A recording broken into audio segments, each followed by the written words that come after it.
Karena sirah nabawiyah, sejarah Nabi ini hanya fokus membahas tentang dari lahir sampai wafatnya Rasulullah Shallallahu Alaihi Wasallam.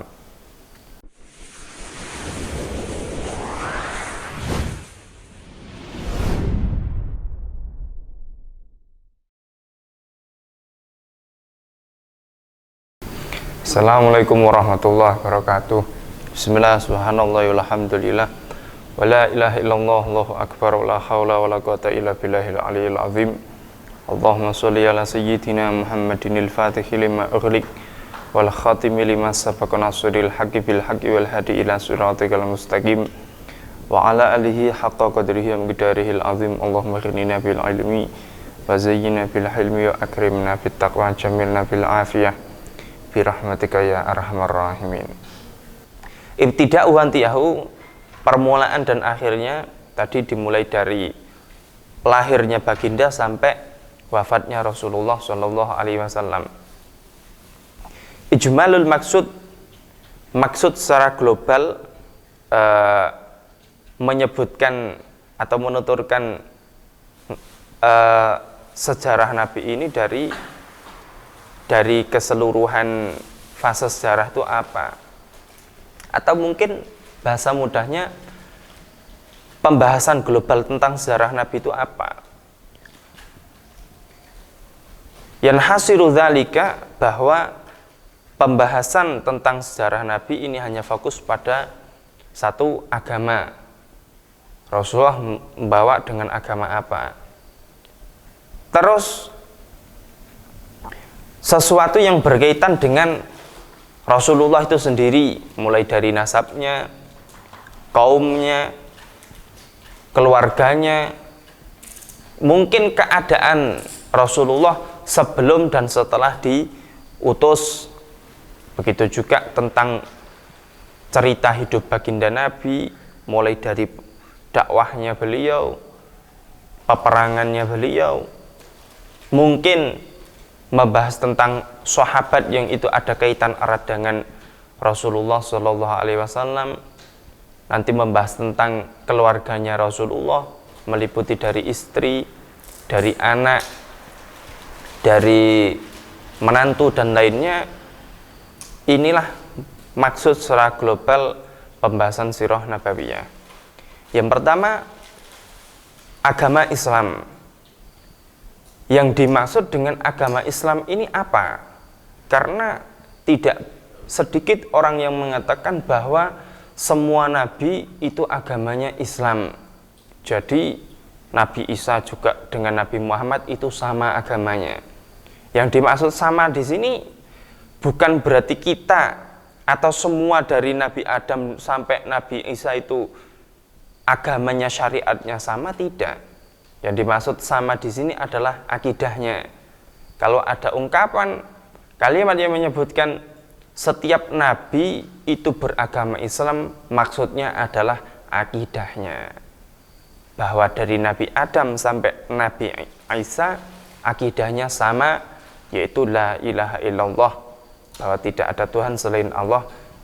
Adapun syariat ataupun penerapan hukum itu berbeda. Dari Nabi Adam sampai Nabi Muhammad itu berbeda. Sebagai contoh, pada zaman Nabi Musa jika terkena najis harus dibersihkan, langsung dikorek gini. Kalau kena kulit harus dikolek, kalau kena pakaian harus digunting. Pada zaman Rasulullah tidak.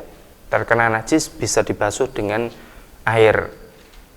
Zaman dahulu setiap nabi mempunyai syariat sholat hanya satu kali dalam satu hari mungkin.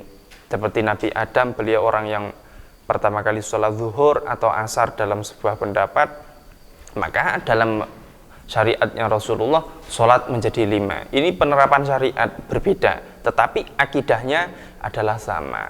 Apa yang dibawa oleh Nabi Ibrahim, Nabi Musa, Nabi Isa, Nabi Dawud, Nabi Sulaiman, tentang menyerukan untuk bertauhid, menyembah kepada Allah Ta'ala, itu sama. Nah, inilah yang dimaksud dengan semua nabi adalah beragama Islam, maksudnya berakidah. berakidah Islam, yaitu mereka membawa kalimat tauhid la ilaha illallah. Al-adyanus sabiqah tentang agama-agama terdahulu,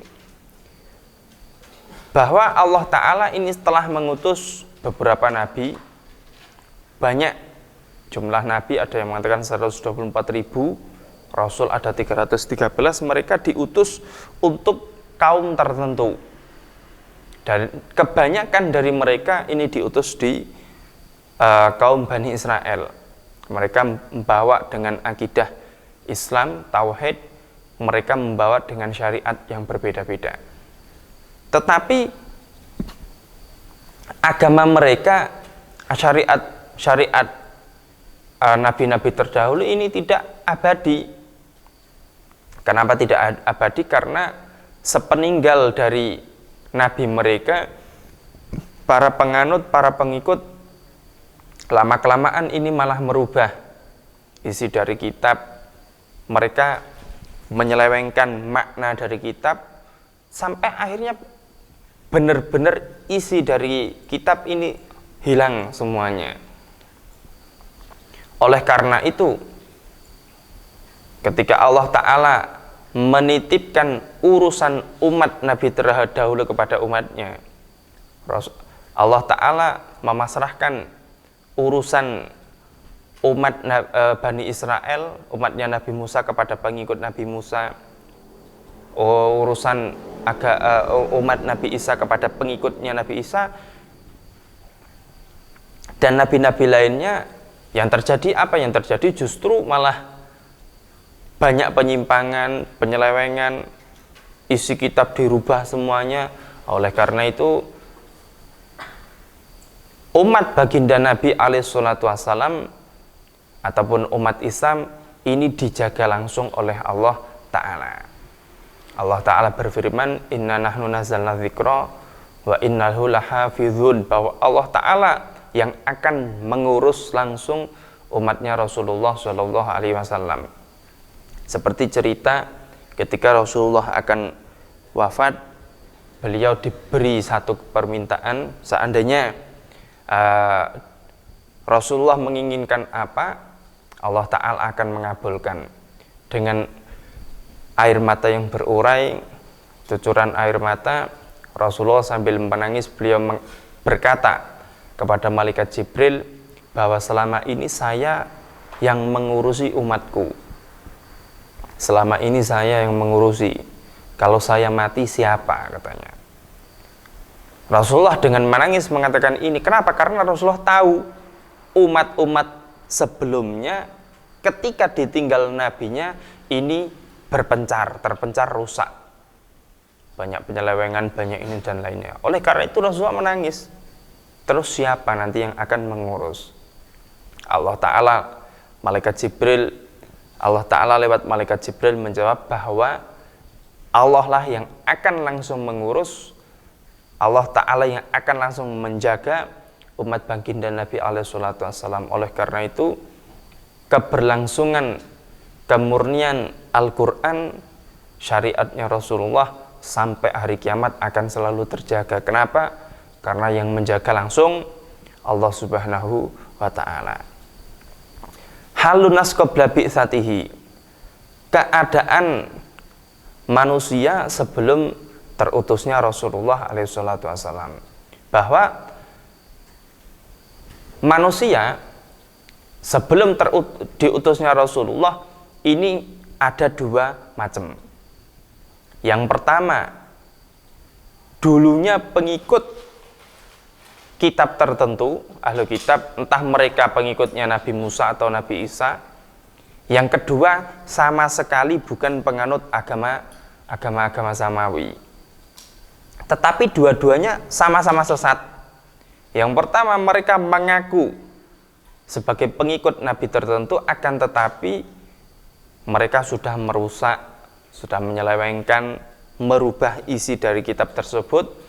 Yang satunya lagi, karena memang mereka dari awal, dari lahir mereka tidak pernah mengenal Nabi, tidak pernah mengenal kitab, ya sudah dipastikan sesat.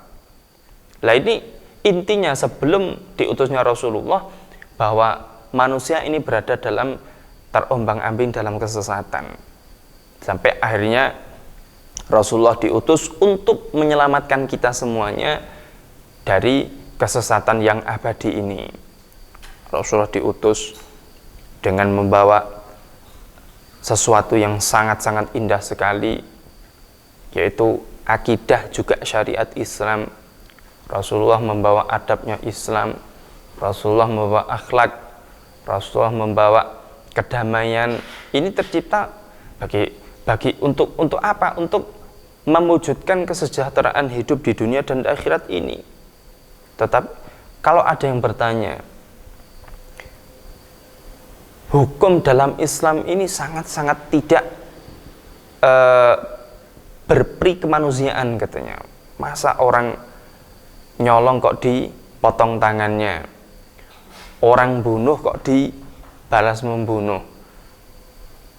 Padahal tugas dari negara itu adalah mengamankan atau menjaga keberlangsungan nyawa rakyatnya. Lah ini ada yang nyolong kok dipotong, ada yang membunuh kok dibalas bunuh. Bukankah ini sesuatu yang tidak berperi kemanusiaan? Kalau berbicara peri kemanusiaan, orang nyolong itu apa mereka punya peri kemanusiaan? Tidak. Orang yang membunuh itu rasa peri kemanusiaannya di mana? Tidak ada. Tetapi lihatlah, kalau seandainya ini diterapkan seperti cerita dulu, ada dari Raja Saudi ditanya oleh Presiden Amerika, ditanya bagaimana mungkin dalam Islam kok seperti ini. Raja Saudinya menjawab, ya tidak, kita tidak berbicara tentang rasa kebermanusiaannya, karena kalau berbicara peri kemanusiaan, maka yang menyolong dan membunuh ini jelas tidak ada rasa mereka. Tetapi berbicara tentang persentasi. Angka kematian pembunuhan yang terjadi di negara Islam, di negara Saudi, Arab Saudi sana, dengan yang negara yang mendebat ini, tinggi yang mana?